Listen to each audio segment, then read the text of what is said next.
हमारे नीतीश चाचा जी जो हमेशा बदलते रहते हैं पार्टी, इधर उनको सत्ता का लोग होता है, उधर हम किसी पार्टी को सपोर्ट नहीं करते। पहली बात, जो हमारे जो हित का बात करे, जो युवाओं के समस्या को समझे, बेरोजगारी को समझे, जो स्वास्थ्य को समझे, शिक्षा को समझे, उसको लाना चाहिए हमारे देश में। देश के शिक्षा व्यवस्था की बात करें, जो स्वास्थ्य की बात करें, हमें ऐसे सरकार को चुनना चाहिए। लोगों की राय लगातार जारी है और क्या कुछ कहना चाह रहे हैं 2024 में किसकी सरकार होगी, कौन किसको मात देगा और कौन सिंहासन पर विराजमान होगा। क्या मोदी तीसरी बार हैट्रिक लगाएंगे या केजरीवाल फिर से दिल्ली यानी केंद्र की सरकार में आएंगे। क्या जो इनका मुख्यमंत्री का कार्यकाल है क्या वो खत्म करके प्रधानमंत्री बन सकते हैं। आम जनमानस की राय। क्या शुभ नाम है, कहाँ से है? कुलदीप शर्मा नाम है जी, डिस्ट्रिक्ट का हरियाणा से। हरियाणा में कैसे चल रहा है? हरियाणा में ठीक ठाक है जी, बढ़िया गवर्नमेंट दे रखी है सरकार ने। देखो सबसे पहले क्या होता वो जो सर्विस निकलती है ना गवर्नमेंट की तरफ, उसमें करप्शन बहुत ज़्यादा है। अब वो बहुत कम है जी।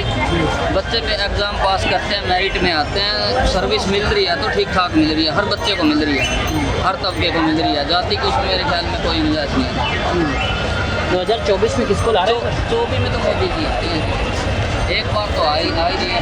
24 में मोदी जी 100% आएंगे। केजरीवाल जी माहौल बना रहे हैं, नीतीश जी मिल के गए लोग। कुछ नहीं तो पहले भी बड़ा था, तीसरा जन तो कई बार बढ़ चुका है, तीसरा मोटा है। एक्चुअली उसकी कोई भी जिम्मेदार नहीं है। सभी मतलब 10 चोर इकट्ठे हो जाए तो कोई ईमानदार को नहीं रहा। बहुत बड़ी बात कर रहे हैं। हाँ, बहुत बोलते ना चैनल के माध्यम से आप बोलते हो, सभी का इनका रिकॉर्ड जानते हैं, पब्लिक इनका सभी का रिकॉर्ड ठीक से जानती है। कुछ नहीं होगा जब मोदी जी आएंगे क्लियर 100% आएंगे। मोदी जी ही क्यों पसंद है आपको? इंटरनेशनल लेवल पे बहुत दिक्कत देखो ना जी, कितना बढ़ा दिया उन्होंने अपने देश का। अभी 20,000 स्टूडेंट है यूक्रेन में फंस गए थे अपने देश के, उसमें से मेरे गांव का एक लड़का था जी MBBS वो कर रहा था। तो शायद मोदी जी ना होते वो जंग के मैदान में फंसे रहते वैसे वहीं पे, ना जाने उनके साथ क्या हो जाता। 8 घंटे के लिए मोदी जी ने व्लादिमीर पुतिन को फ़ोन किया था जी, रसिया के राष्ट्रपति को, और 8 घंटे के लिए उन्होंने बमबारी बंद कर दी थी। शायद मोदी जी की जगह कोई और आदमी होता तो इतना नहीं कर पाता। अपने देश का प्रधानमंत्री मजबूत होना चाहिए और मोदी जी ने हर जगह साबित किया है जी, हर जगह सशक्त है वो प्रधानमंत्री जी। कमज़ोर प्रधानमंत्री नहीं कह सकते उनको। अगर महंगाई बढ़ी है वो इंटरनेशनल लेवल पे भी है सर, हम उसको मान रहे हैं, महंगाई तो बढ़ी है। एक दो फैसले चलो गलत हो भी जाते हैं सरकार से, लेकिन नोटबंदी से लोग परेशान हुए, GST से लोग परेशान हुए। नोटबंदी से GST देखो, कांग्रेस के टाइम में भी कह रहे थे GST आएगी, लेकिन वो किसी वजह से ला नहीं पाए। वो पहले आ जाती तो अब उसमें सवाल उठाते लोग, वो हो गया तो ठीक है, लेकिन उसमें जो मोदी जी ने काम किया ना उसकी अनदेखी नहीं कर सकते। अब इनकी केजरीवाल जी की सुन लो जी, जैसे सभी कठिनाई हुई थी, वो अगले दिन सेना के जो DGMO थे उन्होंने प्रेस कॉन्फ्रेंस करी थी कि हमारे फाइटर जेट वहाँ गए, LOC क्रॉस किया, जैसे करके उड़ाने की वापस आ गए। और पाकिस्तान ने खुद करी थी, मोदी जी ने तो नहीं कहा कि हमने की है, लेकिन सिद्धू साहब ने क्या कहा था कि ये तो पेड़ों पर रोक गिरा है, और केजरीवाल जी कहते हमें वीडियो दिखाओ। मतलब कि ऐसे जो सेना पे विश्वास नहीं कर रहे हैं अपने देश के, तो क्या वो सत्ता में आना चाहिए? आप खुद बताओ, पब्लिक को आना चाहिए। अब ये फ्री वाला चक्कर है, ज़्यादा दिन नहीं चाहिए, पब्लिक समझ रही है जी। पंजाब में देखो हालात, पंजाब में देखो आज भी किसान सड़कों पे बैठा है। जैसे ये धान काटने के बाद पराली का मैटर है जी, हरियाणा गवर्नमेंट जैसे अभी स्कीम पास करेगी तो वो ना पराली को खरीद के उससे कंपोस्ट खाद वगैरह बनाएगी, MSP भी खरीदेगी इसको। तो पंजाब गवर्नमेंट कोई डिसाइड नहीं कर रही है। लोगों वो अगर वो जलाते हैं उसको FIR दर्ज होती है जी उन पर, वो बेचारे क्या करेंगे? अब ये ज़्यादा नहीं ढकोसला मेरे हिसाब से चलने वाला नहीं है केजरीवाल जी का। अन्ना हज़ारे की पूछ पकड़ के ये आए थे, अन्ना हज़ारे देखो पता नहीं कहाँ है कहाँ नहीं बेचारे। अब इनका देखो ये क्या करेंगे। गुजरात चक्कर लगा रहे हैं लेकिन कुछ होने वाला नहीं है। वहाँ ये अपने अमित शाह जी पहुँच चुके हैं, कल की ही न्यूज़ मैंने देखी है। तो वहाँ गुजरात में ज़ोरों शोर से BJP आ रही है। वो तो कह रहे हैं कि हिमाचल में भी हम जीत रहे हैं और गुजरात में भी जीत रहे हैं। कहने से कुछ नहीं है। पंजाब में देखो तुक्का लग गया, दिल्ली में तो वो आए हैं, लेकिन पंजाब में तुक्का पर लाख लोग वहाँ। मोदी जी ने बहुत बताया। यूपी में देखो 25 करोड़ की आबादी का, एक पाकिस्तान की 20 करोड़ और यूपी की आबादी शायद 25 करोड़ के लगभग है।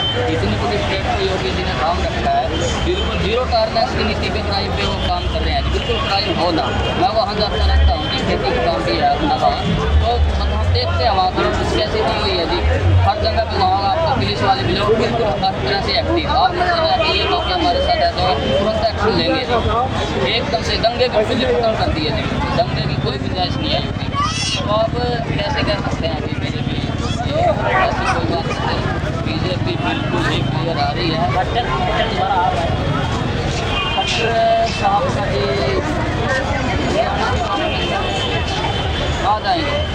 बहुत सोच के बताया आपने। हिंदी बता दिया, गुजरात बता दिया, पंजाब से हरियाणा की राजनीति कुछ और हिसाब से है। हरियाणा के बारे में सोच समझ के बात थोड़ी करनी चाहिए, क्योंकि 30% जाति बिरादरी है, तो उसको भी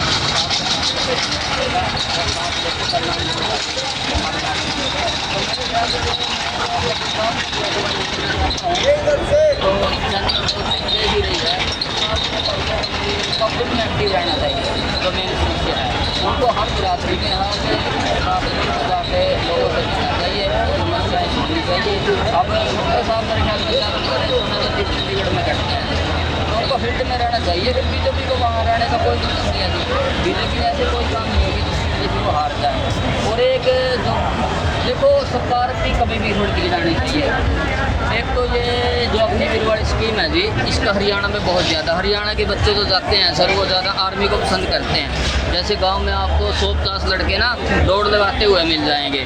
अब बेचारों ने 4-4, 5-5 साल जो है मेहनत की सर, लेकिन अग्निवीर स्कीम से उनका हौसला टूट चुका है। अभी वो पलायन कर रहे हैं। जो हमारे कुरुक्षेत्र, करनाल, यमुनानगर वगैरह डिस्ट्रिक्ट पढ़ते हैं, अम्बाला वगैरह, तो वो पंजाब की तरफ विदेशों में जाने लग गए जी। +2 पास करने के बाद बच्चा 20 लाख रुपए लगाता है, वो कोई ऑस्ट्रेलिया सेट है जी, कनाडा, तो बेचारे आर्मी वो सपना था जो उनका धराशायी हो गया। तो इसके बारे में चलो जो फैसला ले लिया सरकार का, लेकिन जो अच्छे काम बीजेपी ने किए हैं उनको हम अनदेखा नहीं कर सकते। ठीक है। आप कहाँ से हैं सर? हम सर बिहार से हैं। बिहार से हैं? जी जी, बिहार से। बिहार के तो मुख्यमंत्री खुद दौड़ रहे हैं। हाँ, बिहार के मुख्यमंत्री दौड़ रहे हैं। हमारे नीतीश चाचा जी हैं, जो हमेशा बदलते रहते हैं पार्टी। इधर उनको सत्ता का लोग होता है, उधर वो हमेशा अपनी टीम बदली करते रहते हैं। तो पलटू पे हम भरोसा कभी नहीं कर सकते। हमें ऐसे सरकार को चुनना चाहिए जो युवाओं का मजबूरी समझे, जो देशवासियों का समस्या समझे, बेरोजगारी का बात करे, देश के शिक्षा व्यवस्था की बात करे, जो स्वास्थ्य की बात करे। हमें ऐसे सरकार को चुनना चाहिए, न कि जाति धर्म पे वोट देना चाहिए। चंदन लगाए हैं तो नहीं, हम किसी पार्टी को सपोर्ट नहीं करते। पहली बात, जो हमारे जो हित का बात करे, जो युवाओं के समस्या को समझे, बेरोजगारी को समझे, जो स्वास्थ्य को समझे, शिक्षा को समझे, उसको लाना चाहिए हमारे देश में। कौन समझ रहा है? लगभग आपको कोई समझ रहा है? समझता हुआ दिख रहा है कोई? अभी तो हमें ऐसा कुछ नहीं दिख रहा है अभी, क्योंकि जितना भी युवा हैं सब बेरोजगार है। अभी सब रोड पे घूम रहा है, कोई नहीं समझ रहा है। जो शिक्षा व्यवस्था है, हमारे बिहार का ही शिक्षा व्यवस्था इतना खराब है। सरकारी स्कूल का व्यवस्था आप देख लीजिए, सबसे गंदा अभी। 24 में हम हमारे को संसद उसमें फ्री नहीं है, जो युवाओं का मजबूरी समझ सके। जो तेजस्वी यादव जिस तरह से कर रहे हैं, अगर उस तरह से अगर वो करेंगे तो बिहार से तेजस्वी निकलिए ना, बिहार से निकलिए। 2024 यानी केंद्र की बात कर रहा हूँ, प्रधानमंत्री के लिए। प्रधानमंत्री के लिए मोदी जी सही है। मोदी जी सही है इसलिए क्योंकि बेरोजगारी है तो कहीं ना कहीं व्यवस्था करेंगे। बेरोजगारी को कहीं ना कहीं चर्चा करेंगे तो किसी, और युवाओं का मजबूरी हमें आशा है तो समझ पाएंगे। तो क्या करेंगे? तो मोदी जी के सामने कोई नहीं दिख रहा है आपको?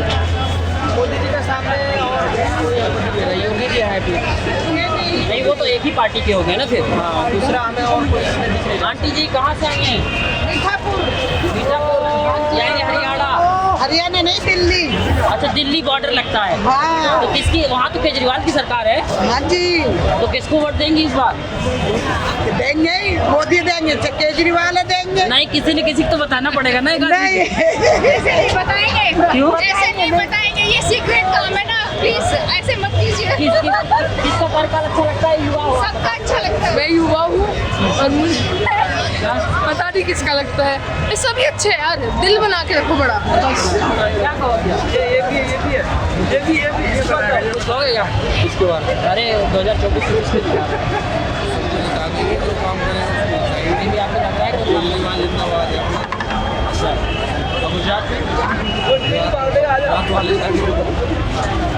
आम जनमानस की राय को आपने सुना और किस तरीके से 2024 में किसकी सरकार बनेगी। क्या फिर से मोदी तीसरी बार हैट्रिक, यानी मतलब एक बार तो बन चुके, दूसरी बार बन चुके, क्या तीसरी बार 2024 में फिर से प्रधानमंत्री के दावेदारी को जो है वो सत्यापित कर पाएंगे, क्या फिर से वो प्रधानमंत्री बन पाएंगे। इस राय को आपने सुना और कहाँ विपक्ष में कौन क्या खड़ा है और अन्य राज्यों में किस तरीके से सरकार चल रही है, इस पर पूरी परिचर्चा आप आम जनमानस की सुनकर आकलन लगा सकते हैं कि 2024 में फिर से किसकी सरकार होगी। कैमरा पर्सन बाबू के साथ Ashish Tiwari, the front news, New Delhi. The Front News. Please subscribe and press the bell icon.